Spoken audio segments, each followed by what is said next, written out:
우리 성도님들은 마음의 활력을 얻으시길 예수 이름으로 축원합니다. 여러분, 마음의 활력은 바로 의욕이 넘치고 생기가 넘치고 또 열정이 넘치는 마음의 상태를 의미하는 것입니다.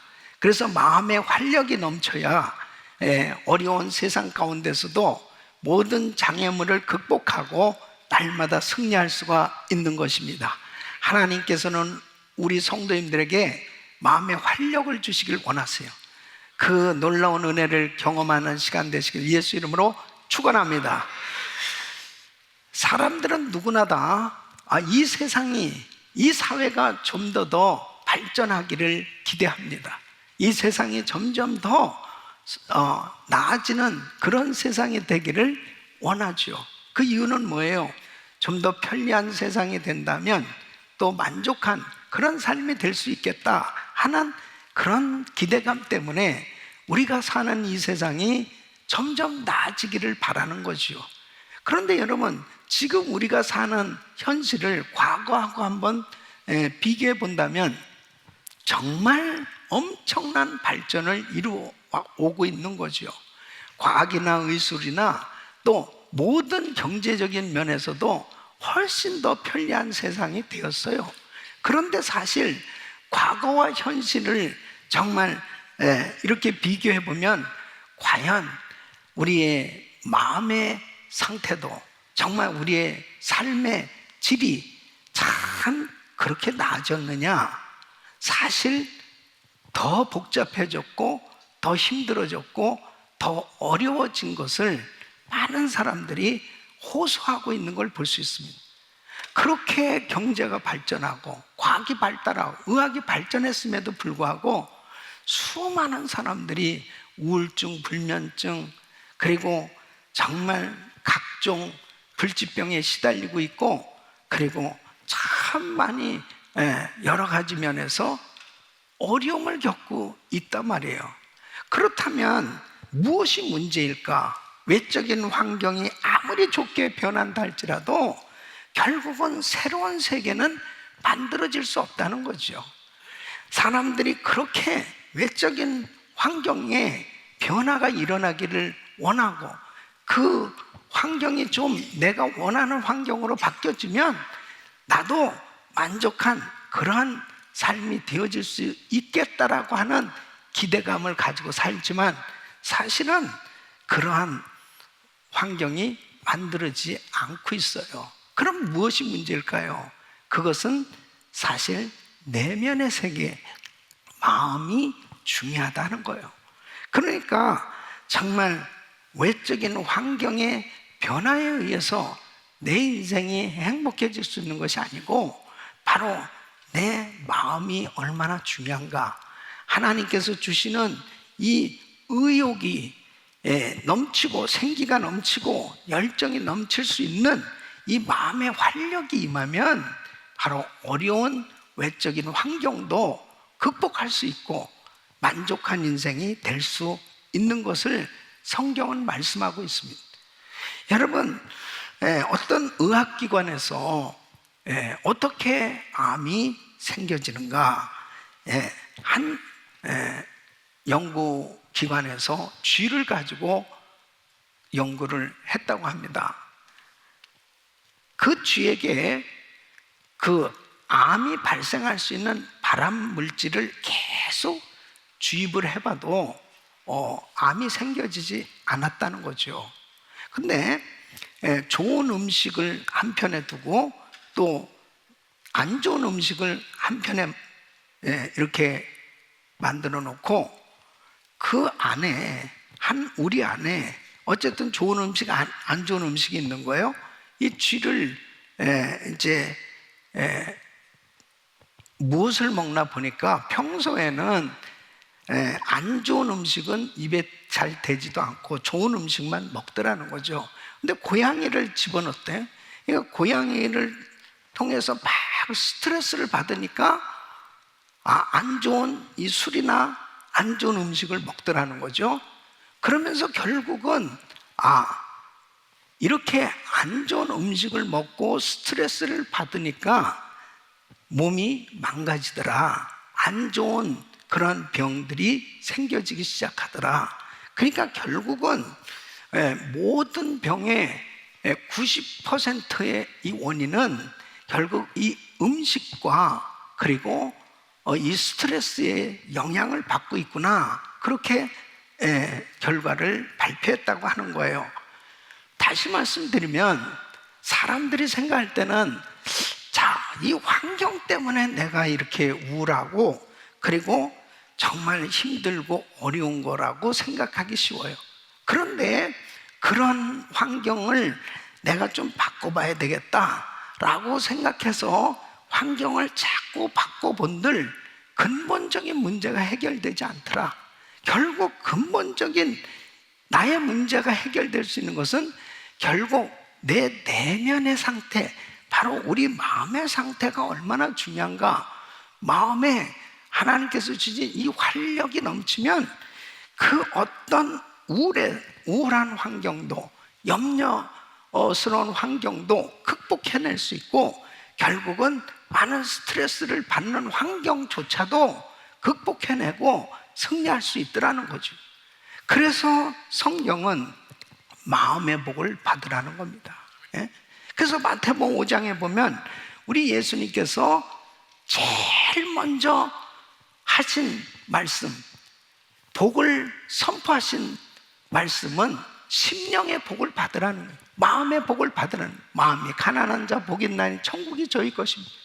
마음이 온유한 자 복이 있나니 땅을 기업으로 얻은 마음의 복, 이 마음의 복을 받으면 환경의 변화가 일어나는 것을 말씀하고 있습니다. 사람들은 자꾸 환경의 변화를 얘기하지만 하나님은 마음의 변화를 먼저 말씀을 하고 계신 겁니다. 그래서 마음의 활력을 얻으면 싱싱한 그런 정말 몸도 건강해지고 모든 어려움도 극복해낼 수 있는 그런 활기가 넘치는 그런 삶이 될 수 있는 거예요. 그러므로 오늘 말씀을 듣는 우리 성도님들에게 마음의 복이 임하기를 축원합니다. 마음에 생기가 넘치고 활력이 넘치고 그리고 의욕이 넘치는 이런 은혜가 임하기를 예수 이름으로 축원합니다. 그래서 잠언 4장 23절 보면 무릇 지킬 만한 것보다 더욱 내 마음을 지켜라. 생명의 근원이 이에서 남이니라. 마음이 그렇게 중요합니다. 마음을 지키라는 겁니다. 잠언 15장 13절에 보면 마음의 즐거움은 얼굴을 빛나게 하리라. 마음의 근심은 심령을 상하게 하느니라. 마음의 즐거움, 이 마음이 육체에 중요한 영향을 끼치고 있음을 말씀하고 있습니다. 잠언 17장 22절 보면 마음의 즐거움은 양약이라도 심령의 근심은 뼈로 마르게 하느니라. 이 마음의 즐거움이 얼마나 중요합니다. 여러분, 오늘도 정말 주님께서 주시는 이 영적인 즐거움이 임할 때 육체의 질병도 떠나게 될 줄로 믿습니다. 이 잠언 14장 30절 말씀 보면 마음의 화평은 육신의 생명이나 시기는 뼈의 썩음이니라 그랬습니다. 이 마음이 얼마나 중요해요. 이 육체에 큰 영향을 끼치고 있는 겁니다. 그러므로 사람들은 자꾸 환경을 탓하는 거예요. 환경을 바꿔보려고 하는 거예요. 환경 때문이라는 거예요. 아니요, 바로 내 마음이 어떠한가를 살펴보는 것이 중요합니다. 그래서 성경을 보면은 정말 이 마음의 활력을 가진 사람들이 다 어려움을 극복했고 결국 위대한 승리자가 됐던 걸 볼 수 있습니다. 여러분, 여호수아와 갈렙 보십시오. 10사람, 12사람 정탐꾼이 가나안 땅을 탐지했습니다. 근데 10정탐꾼은 안 된다는 거예요. 부정적, 이 마음이 무너졌어요. 그러니까 우리는 그곳에 들어가면 절대로 이길 수가 없다. 그들에 비하면 우리는 메뚜기 떼와 같고, 그러니까 이 마음이 절망적이란 말이에요. 그런데 여호수아와 갈렙은 아니다. 하나님이 우리와 함께하면 그들은 우리의 밥이다. 이 마음에 의욕이 넘쳐요. 이 마음에 정말 생기가 넘치고 바로 열정이 넘치는 그 믿음으로 충만한 여호수아와 갈렙은 그 어려운 환경을 극복했고 결국은 약속의 말씀이 이루어졌던 걸 볼 수 있습니다. 뭘 의미합니까? 환경은 똑같은데 어떤 사람은 망했고 어떤 사람은 성공했단 말이에요. 여러분, 다니엘 보십시오. 다니엘도 역시 마찬가지입니다. 사자굴에 들어가는 엄청난 시험을 겪었습니다. 이것이 무슨 이론이 아니잖아요. 실제로 자신의 인생의 모든 것을 다 잃어버릴 수밖에 없는 두려움이 엄습해 온 이러한 환경이었지만은 그의 마음을 지켰단 말이에요. 다니엘은 그 가운데서도 감사했고 그가 자기 마음에 주님을 사랑하는 마음, 주님을 의지하는 마음, 주를 향한 이 열정이 식어지지가 않는 거예요.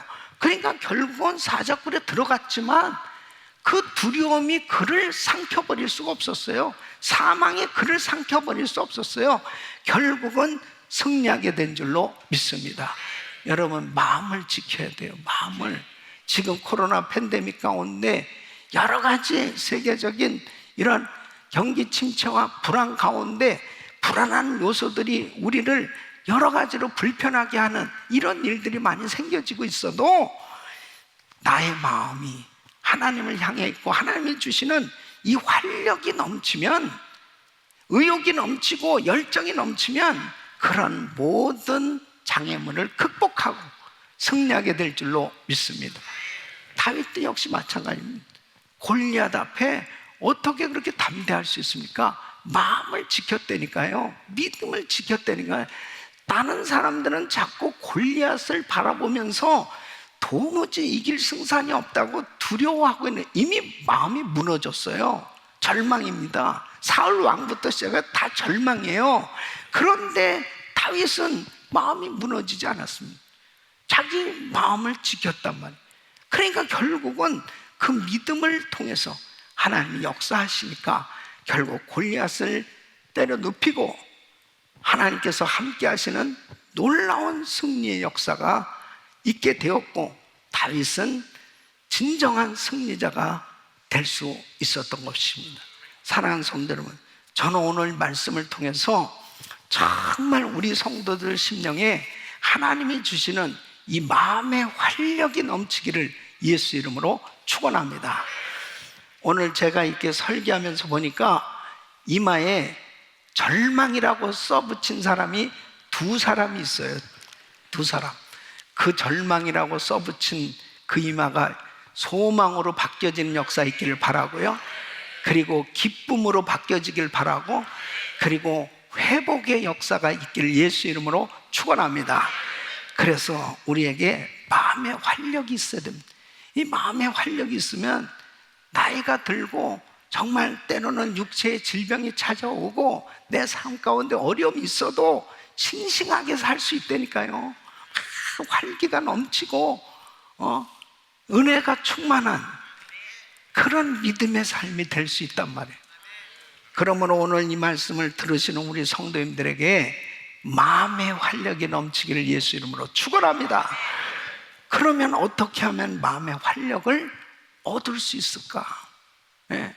오늘 이 말씀을 들으시는 우리 성도님들에게 정말 다 살아나길 바라요. 다 살아나. 샥 살아나. 샤인. 아멘. 조금 뭐 때문에 아이고 어깨 좀 펴보세요. 네. 이놈의 마스크 진짜 언제까지 이렇게 정말 우리를 불편하게 만들지 모르잖아요. 이렇게 참 예배당에도 제대로 못 나오고 막 이렇게 힘들고 어려운 이런 상황 가운데 얼마나 이러한 어려운 환경이 우리에게 끊임없이 공격해 와도 하나님이 주시는 마음의 활력이 넘치면 자유함이 임하는 줄 믿습니다. 승리하는 줄로 믿습니다. 회복될 줄로 믿습니다. 자, 첫째는 오직 마음이 새롭게 변화를 받아야 합니다. 여러분, 오늘 이 본문 말씀 로마서 12장 2절 말씀 보면 너희는 이 세대를 본받지 말고 오직 마음을 새롭게 함으로 변화를 받아 그랬습니다. 자, 너희는 이 세대를 본받지 말고, 이 말씀은 세상 사람들을 따라다니지 말고 세상 풍속, 세상 유혹, 세상 욕심을 쫓아 썩어져가는 구습을 쫓지 말고, 그런 뜻입니다. 그러니까 사람들은 저마다 다 이 세대를 본받으려고 애를 쓰며 살아가고 있습니다.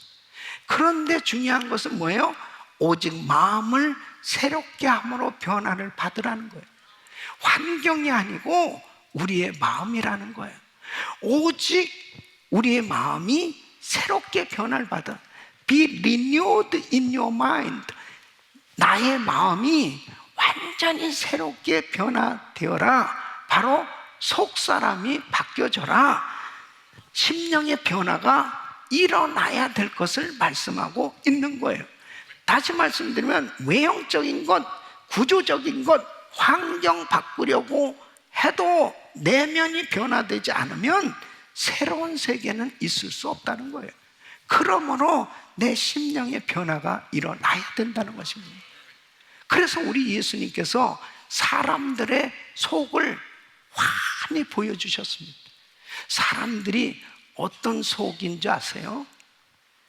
마가복음 7장 21절로 23절 보면 속에서, 곧 사람의 마음에서 나오는 것은 악한 생각, 곧 음란과 도덕질과 살인과 간음과 탐욕과 악독과 속임과 음탕과 흘기는 눈과 회방과 교만과 광팬이, 이 모든 악한 것이 다 속에서 나와서 사람을 더럽게 하느니라.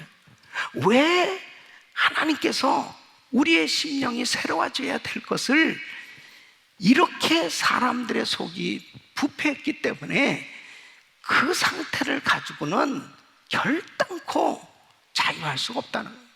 복된 인생이 될 수 없다는 거예요. 바로 그 심령이 새로워져야 되는 것입니다. 여러분, 이거와 똑같아요. 어떤 사람이 새끼 돼지를 애완동물같이 길렀습니다. 그래서 깨끗하게 목욕을 시키고 향수를 뿌리고 아주 예쁜 리본을 목에다가 걸어주고, 그리고 장식도 해주고, 그러면서 방 안에서 길렀단 말이에요. 그런데 어느 순간에 문이 딱 열리니까 이 새끼 돼지가 팍 바깥으로 나가더니 시궁창에 막 뒹굴기 시작하는. 그러니까 이 주인이, 야, 이 깨끗하게 다 이렇게 해놨는데 너 왜 여기에 이렇게 더러운 곳에 막 뒹구냐? 그러면 안타까워요. 그게 돼지요. 돼지의 속성은 더러운 것이 더러운 줄 모르고 거기에서 뒹굴르는 게, 그게 돼지라니까요. 원래 돼지는 그렇게 살았던 거예요. 여러분, 인간이 마찬가지입니다. 인간이 원래 그렇게 타락하고 부패한 거예요. 이 심령이 그냥 가만히 있어도 더러운 생각이 저절로 들지 않냐 말이에요. 잘못된 생각이 저절로 들어온다니까요. 그게 인생이에요. 그렇기 때문에 하나님께서는 바로 그러한 더러운 심령에 대할 마음이 좌절되고 낙심되고 끊임없이 마귀는 계속해서 공격하는 것입니다. 그래서 이 심령이 변화를 받으라고 주님 말씀하시는 그 이유가 뭐냐? 오직 마음이 새롭게 변화될 때 바로 하나님께서 주시는 이 활력이 임하는 줄 믿습니다. 그래서 에베소서 4장 22절로 24절 보면 너희는 유혹의 욕심을 따라 썩어져가는 구습을 쫓는 옛사람을 벗어버리고 오직 심령으로 새롭게 되어 하나님을 따라 의와 진리의 거룩함으로 지으심을 받은 새 사람을 입으라. 새 사람을 입으라. 바로 새 사람이 되어야 됩니다.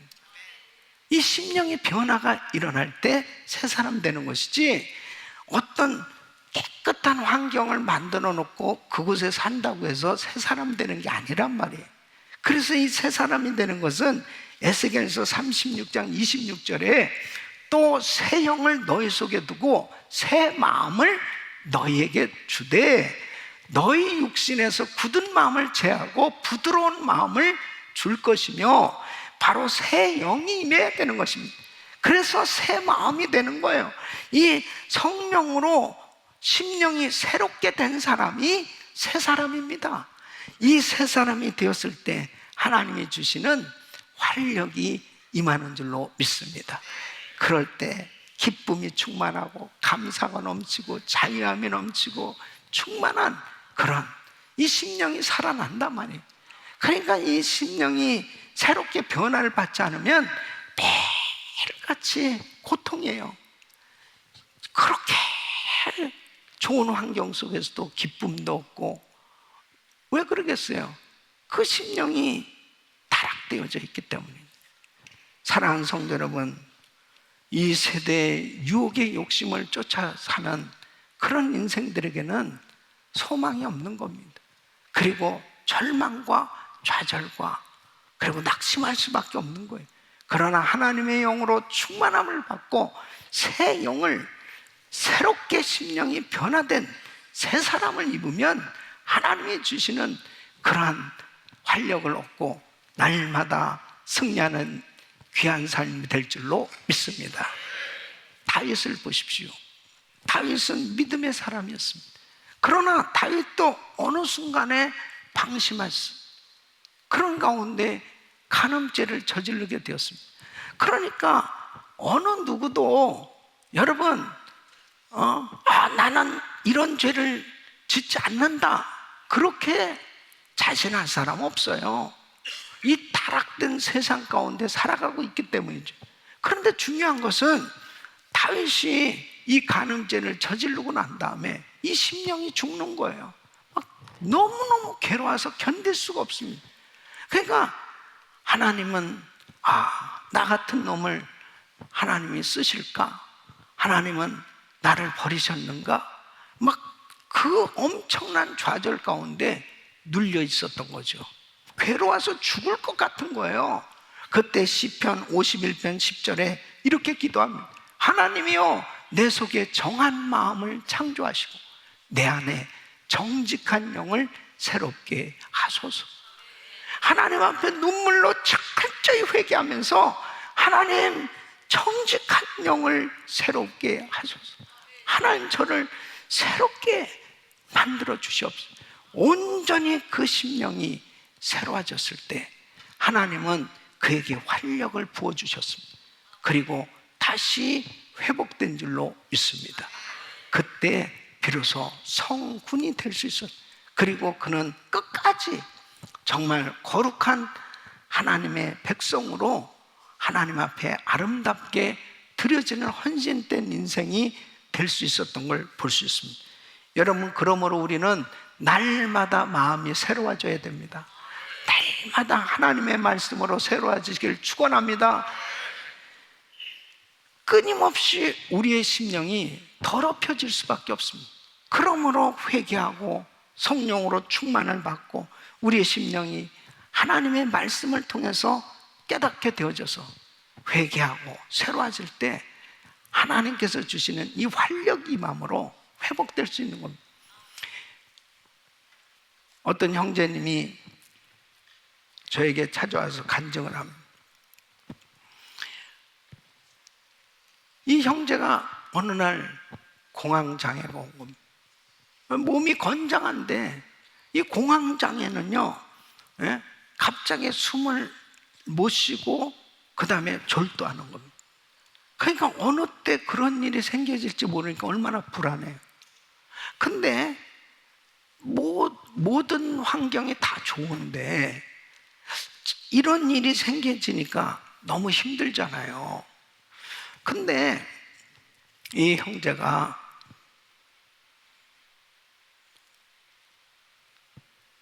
한 가지 걸려진 것이 뭐냐면은 아버지와의 관계였습니다. 이 아버지가 어려서부터 너무 힘들게 했는데 특히 이 아버지에 대한 이 트라우마가 딱 생겨진 게 뭐냐면, 그렇게 엄마를 때리고, 그리고 그 형제들을 그렇게 어려서부터 구타하고, 자기도 아버지한테 굉장히 많이 맞은 거예요. 예? 그러면서 아버지 음성이 딱 들려지면 벌써 가슴이 이게 떠올리는 거예요. 예? 그러면서 막 힘든 겁니다.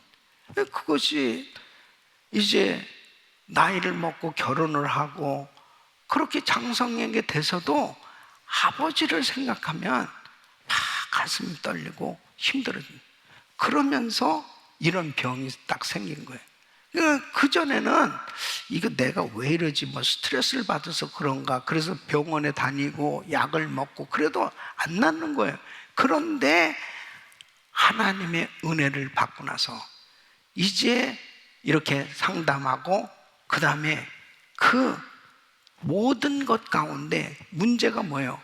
아버지와의 불편한 관계잖아요. 그것을 철저히 회개하고 용서하게 되었을 때 하나님께서 놀라운 은혜를 주셨는데, 그 후로 이 공황장애가 사라진 거예요. 할렐루야, 하나님께 영광.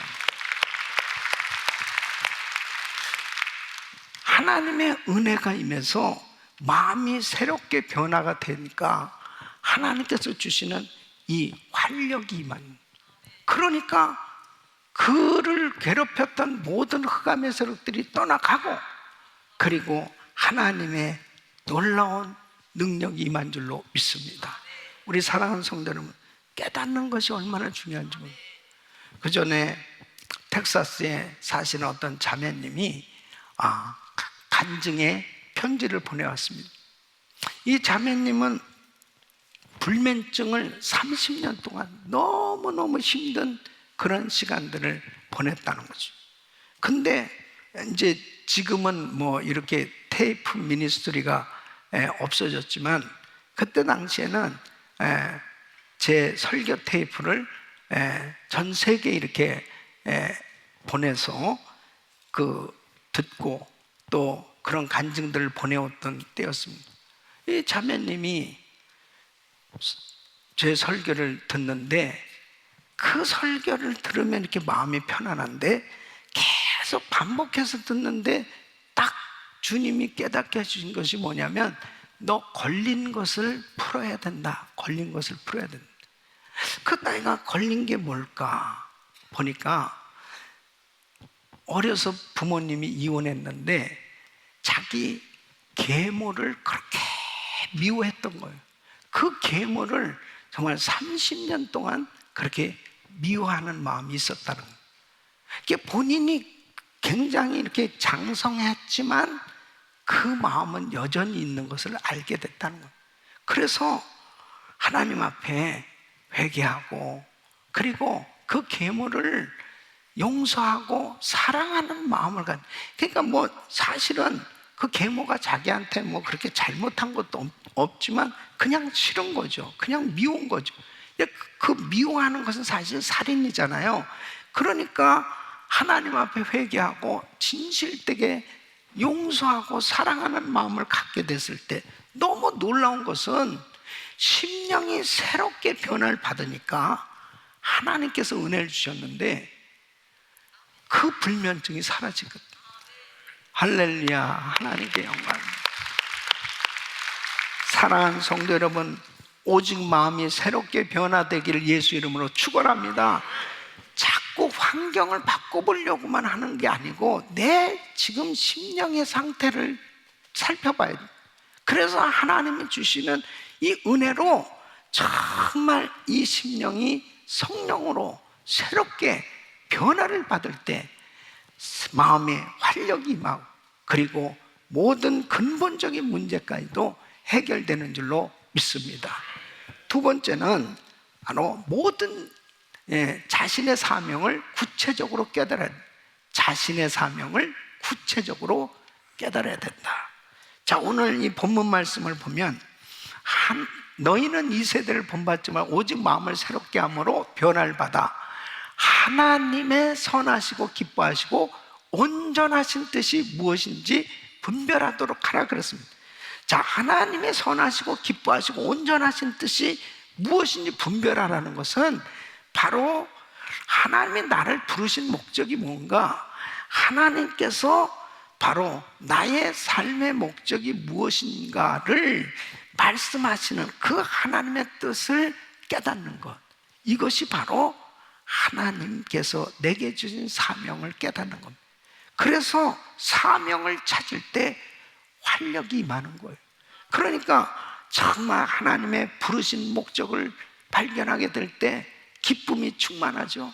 그리고 여러분, 세상을 살아가는 삶의 목적을 분명하게 깨달아 보세요.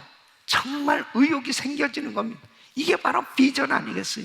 이 비전을 발견하게 되면 정말 어떤 환경 가운데서도 의욕이 생겨집니다. 열정이 생겨집니다. 그러한 삶이 되시길 예수 이름으로 축원합니다. 사도 바울은 바로 이 삶의 목적을 발견하게 됩니다. 그래서 로마서 1장 1절에 보면 자기를 이렇게 소개해요. 예수 그리스도의 종 바울은 사도로 부르심을 받아 하나님의 복음을 위하여 택정함을 입었으니, 이 말씀 뭐예요? 복음 때문에 내가 태어났다. 복음을 위해서 하나님께서 나를 부르셨다. 나는 복음을 위해서 산다. 예수를 위해서 산다. 이런 분명한 부르심에 대한 확신이 있으니까 바울에게는 말할 수 없는 시험과 환난이 있었어요. 어려움이 한두 가지가 아니었죠. 감옥에 갇혔어요. 근데 감옥에 가두고 그를 핍박하면 이 바울이 낙심되고 주저앉아야 될 거 아니에요. 그냥 뭐 내가 복음을 전하는데도 왜 이렇게 하나님은 나의 삶이 이렇게 곤고하고 힘들고 어렵게 이 환경을 열어주시지도 않나, 이렇게 막 불평해야 되는데, 바울은 항상 기뻐하라, 그리고 범사에 감사하라 하면서 이 마음이 무너지지를 않는 거예요. 그 이유가 뭐냐? 바로 바울은 이 분명한 사명을 찾았단 말이에요. 그러니까 자기를 이렇게 괴롭히려고 이 시위대, 자기를 지키는 사람들을 계속 사람을 바꾸는 거예요. 그러면은 바울은 항상 긍정적이에요. 한 사람이 자기를 지키면은 한 사람에게만 복음 전하는데, 계속 사람 바꾸면 계속 다른 사람에게도 복음 전할 수 있으니까 오히려 이것이 할렐루야라는 거예요. 네? 여러분, 이렇게 하나님 앞에 사명을 깨닫고 모든 일을 긍정적으로 생각하고 그리고 적극적으로 행동하는 이 플러스형의 사람이 되시길 축원합니다.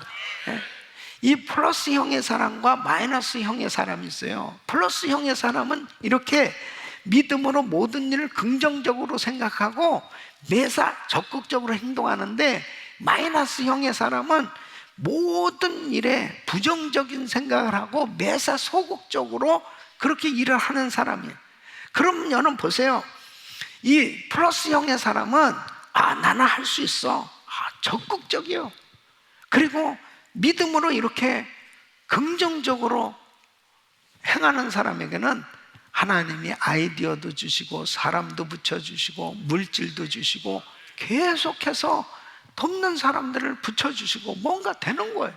그런데 마이너스형의 사람은 해도 안 돼, 절대 안 돼, 이건 안 되는 거야. 부정적인 생각만 가득한 사람은 사람도 물질도 모든 것도 다 떠나는 겁니다.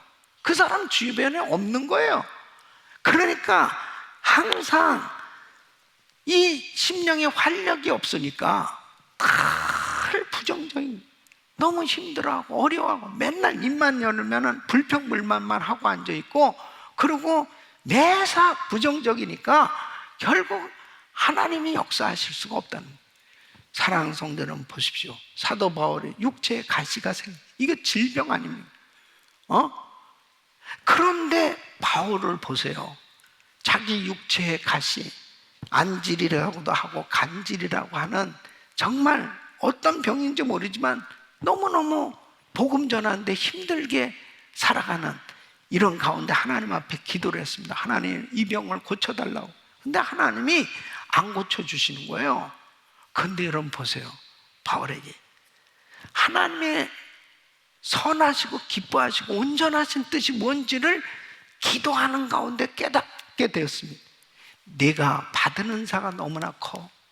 너 교만해질 수가 있기 때문에 너에게 이 병은 오히려 네가 약할 때 강함 되시는 그 하나님, 너는 그 하나님께로부터 받은 그 은사, 능력을 머물게 하기 위해서 자고해지지 않고 하나님만 겸손한 심령으로 의지하도록 하기 위해서 이 육체의 가시를 허락하셨다는 뜻을 깨닫고 나니까 오히려 그 입술에 착약이 넘치지 않냐 말이에요. 사랑하는 성도는 그 심령에 활력이 임하니까 육체에 가시가 있음에도 불구하고 정말 그는 열정이 넘쳤고 그 육체에 가신 질병을 가지고도 못한 일이 없고 안 한 일이 없고 그리고 끝까지 하나님 앞에 충성을 다하는 위대한 사도가 된 줄로 믿습니다. 사랑하는 성도 여러분, 자신의 사명을 구체적으로 깨닫는 게 얼마나 중요한 건지 모릅니다. 이 제프 핸더슨이라는 사람이 있습니다. 이 불가능은 없다는 책을 쓴 사람입니다. 이 사람은 정말 흑인 빈민촌에서 태어났습니다.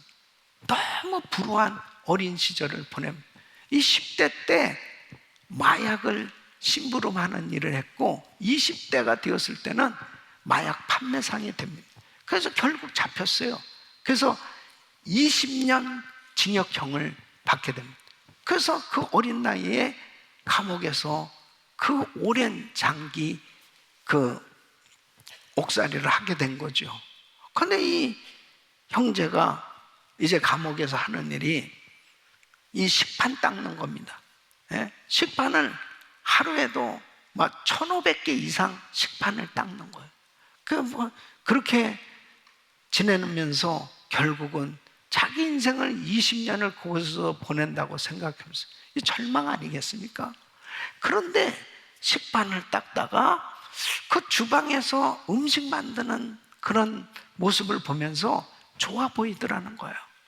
그래서 그 주방에서 일하는 사람들과 사귀기 시작하고 음식 만드는 걸 배우게 되었고 음식 요리책을 구해서 그걸 읽고 공부를 하게 됐답니다. 그러니까 자연스럽게 이제 주방에서 식판을 닦고 요리하는 걸 도와주는 게 재밌어지기 시작했답니다. 그러니까 이 마음에 즐거움이 생긴 거예요. 그러면서 모범수가 되었고 20년인데 10년도 채 안 돼서 출업을 하게 되었고 그리고 그가 이제 레스토랑에 취직을 해서 처음에 그 설거지 하는 것부터 그렇게 시작을 해서 7년 만에 미국에서 가장 그 음식을 잘 만든 그런 최우수 요리사상을 받게 되었다는 거예요. 그러면서 그가 이 라스베가스의 벨라지오 이 좋은 호텔의 최고 셰프로 주방장이 되어졌다. 그가 그렇게 정말 배운 것 없고 마약을 판매하면서 어두운 세상 가운데 모든 소망 없이 살던 인생이 정말 빛 가운데 거하면서 참 행복한 인생으로 바뀌어진 이 불가능은 없다는 핵을 쓰게 된 그 이유가 바로 인생은 누구든지 하나님께서 다 목적대로 지으셨고 사명을 주셨는데 그 사명을 발견하기만 하면 하나님께서 주시는 활력이 임하고 그 생기가 넘치는 인생이 되었을 때 어려움을 극복하고 승리할 수 있게 된다는 것입니다. 사랑하는 성도 여러분, 어두움 가운데 있는 사람들은 어둠에 처해서 살아갈 수밖에 없습니다. 그것은 자기의 사명을 발견하지 못했기 때문에. 그러나 자기 사명을 분명히 깨달은 사람은 여러분 역사 속에 빛나는 업적을 남겼던 사람들 가운데 수많은 이 장애를 가진 사람들이 많이 있습니다. 예를 들면 베토벤 같은 사람은 정말 불후의 명작을 남긴 그 위대한 음악을 만드는데 어떻게 청각 장애인이 그렇게 불후의 명작을 만들어낼 수 있겠습니까? 여러분, 우리가 성경 이 찬송을 많이 부르는 그 찬송 작시가 가운데 크로스비 여사가 있습니다. 이 크로스비 여사는 바로 시각 장애인이었습니다. 이 시각 장애인이 정말 그 많은 찬송시를 쓸 수 있었던 것, 이런 모든 것들이 사실은 보면은 육체적으로는 정말 불편하고 불가능한 것 같은 그런 환경이었지만, 바로 하나님의 일을 매사를 긍정적으로, 그리고 더 적극적으로 하나님 앞에 쓰임받고자 자신을 드렸을 때, 하나님께서 자신에게 주신 사명을 발견했을 때 하나님께서는 그들에게 놀라운 활력을 부어주셔서 정말 열정을 가지고 주님 앞에 쓰임받게 된 줄로 믿습니다. 우리 사랑하는 성도 여러분, 지금 여러분은 어떤 면에서 정말 하나님 앞에 많은 그러한 은혜를 받고 살아가고 있습니다. 그러나 만일 여러분의 심령이 지금 무너져 있다면, 그 무너진 것은 바로 지금 환경 가운데 그 환경 탓을 하고 있는 그 순간 여러분은 무너질 수밖에 없는, 환경이 문제가 아니에요. 바로 내 심령의 문제. 그리고 하나님이 내게 주신 사명을 잃어버리면 내 심령은 무너지고 내 삶이 무너질 수밖에 없어요. 아무리 어려운 환경이라도 하나님이 나를 분명히 부르셨다고 하는 이 확신, 그리고 하나님이 나한테 이 일을 맡겼다는 이 분명한 사명을 깨달으면 하나님이 주시는 이 활력으로 다시 회복될 줄로 믿습니다. 세 번째는 주님께서 늘 돌보아 주실 것을 믿어야 하는 것입니다. 오늘 이 본문 말씀, 이 세대를 본받지 말고, 이 세대를 본받지 않고 주님 뜻대로 선하시고 기뻐하시는 온전한 뜻이 무엇인지를 분별하며 바로 하나님 앞에 그 뜻대로 순종하려고 하면 하나님께서 반드시 책임져 주신다는 것을 믿으셔야죠. 이 세대를 본받지 않고 하나님 뜻대로 산다는 것은 어려운 일입니다. 좁은 길이요, 좁은 문을 선택한 거예요. 그럴 때 너무 힘들고 어려울 수 있어요. 그러나 주님이 나와 함께 하신다, 주님이 나를 도와주신다는 이 분명한 확신이 있을 때 우리의 심령에 활력이 임하는 거예요. 그래서 이사야서 41장 10절 말씀 우리 같이 읽습니다. 시작. 두려워 말라, 내가 너와 함께함이라. 놀라지 말라, 나는 네 하나님이 됨이라. 내가 너를 굳세게 하리라. 참으로 너를 도와주리라. 참으로 나의 의로운 오른손으로 너를 붙들리라. 아멘. 믿습니까? 주님께서 나를 도와주신다는 확신을 가져보세요. 주님이 나와 함께 하신다는 이 확신을 가져보세요. 이 세대를 본받지 않고 하나님 뜻대로 나는 분명히 산다. 그럴 때 우리 주님이 나를 확실하게 붙들어 주시고 책임져 주시는 것을 확신할 때, 사랑하는 성도 여러분, 우리에게 활력이 임하는 거예요. 승리하게 될 줄로 믿습니다. 중국에서 선교하시던 이 허드슨 테일러 선교사님, 어느 날 그는 참 힘든 시기를 보내게 됩니다. 자기가 열심히 사역을 많이 했지만은 열매가 제대로 보여지지 않았습니다. 그리고 선교비도 다 떨어졌습니다. 이런 가운데 처절할 만큼 너무너무 절망에 빠진 거예요. 그 절망에 빠졌다는 것은 물론 환경도 어려웠지만 마음이 무너진 거죠.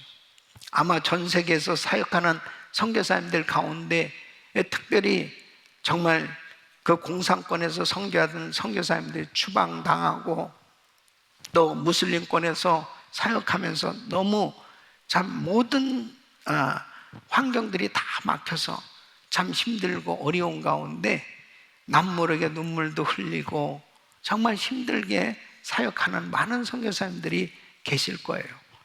이 허드슨 텔러 선교사님도 너무너무나 큰 절망에 빠져 있었습니다. 근데 어느 날 말씀을 묵상한 하나님께서 이 말씀 가운데 하나님이 음성을 들려주신 겁니다. 그 말씀이 히브리서 13장 5절 말씀입니다. 그가 친히 말씀하시기를 내가 과연 너희를 버리지 아니하고 과연 너희를 떠나지 아니하리라. 하나님의 음성이 들려줍니다. 주님이 나를 떠나지 아니하신다. 주님이 나를 버리지 아니하신다. 내가 지금 환경적으로 선교비가 떨어지고 환경적으로 힘들고 어렵지만 주님이 나를 떠나지 아니하시고 나와 함께 하시면 되는 거 아니겠냐. 이 말씀이 임마누엘의 신앙으로 마음에 놀라운 회복을 주시는데 생기가 임하니까 그 자리에 벌떡 일어나서 그 하나님을 찬양하고 다시 뛸 수 있는 용기가 생겼고, 그리고 그는 위대한 선교사역의 놀라운 업적을 열매를 맺게 된 줄로 믿습니다. 우리 사랑하는 성도, 가장 힘들고 어려울 때가 어떠면은 하나님께로부터 가장 큰 위로를 받는 시간이에요. 저는 이 팬데믹 상황 가운데 목회하면서요, 참 순간순간마다 어느 때는 뭐 솔직하게 우리 성도들한테 고백하지만 하나님 살려주시옵소서. 매일 엎드려 기도하면서 이 목회 현장이, 이 선교 현장이 정말 우리의 삶에, 우리 성도들의 정말 삶의 기도 제목들을 하나하나 살펴보면 내가 해줄 수 있는 게 하나도 없는 거예요. 하나님 앞에 어떻게 안타까운 성도의 손을 붙들고, 나는 해줄 수 없지만 우리 주님이 사랑하는 딸을, 사랑하는 형제를 떠나지 아니하시고 함께 해주시면 회복될 수 있는 거 아니냐 말이야. 승리할 수 있는 거 아니냐 말이야. 절대로 낙심하고 포기하지 말라.